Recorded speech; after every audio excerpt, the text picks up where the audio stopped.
Hi, I'm back wanting to talk to you about crucifixes. I've had a lot of Protestants approach me, or not necessarily even that, but in the chat rooms and stuff that I hang out in, just in passing conversation, there's a lot of them that always ask me, why do you have a crucifix? What's the purpose of it? It seems like an idol. We're not supposed to make graven images and stuff like that, which is a very good point. But there are some things that we are allowed to have, mainly because Jesus, as our brother and the head of the church, it was a human being, and so we have, it's like a monument to him. But the crucifix is actually more than that. I have one as an example. This right here.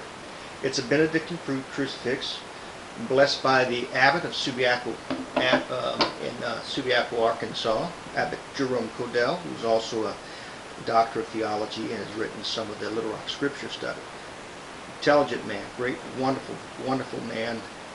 It's a great monastic community. And on this particular crucifix is like a medal of Saint Benedict. It's you see one side of it. On the medal itself is a prayer. It's in Latin, and translated in English it says, "This is the cross of the Holy Father Benedict from the Holy Mount of Cassino, 1880. May his presence protect us in the hour of death. May the Holy Cross be a light unto me, and may the dragon never be my guide." The cross of the Holy Father Benedict this is also on the back side of it. They have a back side or another side of it, I believe. So the cross of the Holy Father Benedict, peace. Get thee behind me, Satan, never suggest vain thoughts to me. The cup you offer is evil. Drink the poison yourself. And it's I think it's a very powerful declaration and so forth. But what the cross is, and here's where people run into it, and I find some of the remarks they make to be a little bit disparaging. I find it disrespectful, because what they say is Catholics worship a dead man on a stick. I don't need a dead man on a stick to guide me anywhere and all that stuff. But we know that this is a representation of Christ on the cross. But it's more than that.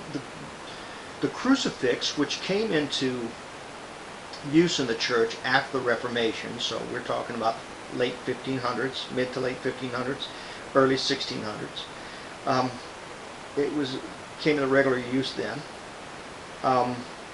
The crucifix is the gospel. In essence, this is the gospel. The gospel preached. The church has always preached Christ crucified, and that's exactly what this is. And so when you have objections to it, what exactly is the objection? What I hear people say, especially females, which is, not a bad thing, they say, well, it hurts me to see this. I can't see this because it hurts me so much. Well, then it's performed its function. It's performed its function. It is meant to not only be a reminder, it is to provoke that emotion and put you in a state of mind of exactly what Christ did, coming down from heaven, humbling himself to be in a human body for our salvation. He loved us that much, and that's exactly what the crucifix is meant to be. This is the gospel preached. By his death and resurrection we are saved.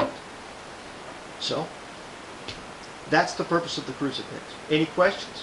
Any comments? Please feel free. I'm an open book. Always glad to hear from you, and always glad to answer any questions you may have. Thanks.